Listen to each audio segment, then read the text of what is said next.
వీడియోని కానీ మీరు స్కిప్ చేస్తే మీ అమ్మ అంటే మీకు ఇష్టం లేనట్టే. ఒక అమ్మ ఉండేది, తన జీవితం అంతా తన పిల్లలకి అంకితం చేసింది. రోజంతా పనిచేసిన తర్వాత కూడా తన పిల్లల దగ్గర నుంచి రాత్రి ఒక ఫోన్ కాల్ కోసం ఎదురు చూసేది.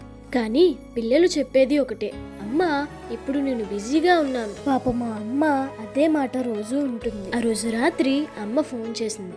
ఎప్పటిలాగే పిల్లలు కాల్ ఎత్తలేదు. ఆమె ఎదురు చూపులు ఎలా ముగిసాయంటే ఆ ఫోన్ కాల్ ఎవరు ఊహించని విధంగా వచ్చింది. ఆ తరువాత జరిగింది ఊహించలేంది. కొన్ని మాటలు చెప్పే అవకాశం రెండోసారి రాదు. కొంతసేపటికి మెసేజ్ వచ్చింది, అమ్మను హాస్పిటల్ కు తీసుకువెళ్తున్నా. ఆ ఫోన్ కాల్ ఆమె చివరిది. పిల్లలు పరిగెత్తుకుంటూ వచ్చేసరికి అమ్మ నిశ్శబ్దంగా ఉంది. అమ్మా అని పిలిచారు, కానీ సమాధానం రాలేదు. మన జీవితంలో వారి విలువ వారు లేనప్పుడే అర్థమవుతుంది. ఈ వీడియో చూస్తున్న మీ అమ్మ ఇప్పుడు మీతో ఉంటే ఇప్పుడే ఆమెకి ఫోన్ కాల్ చేయండి. ఇలాంటి నిజమైన కథల కోసం ఈ ఛానల్ను ఫాలో అవ్వండి.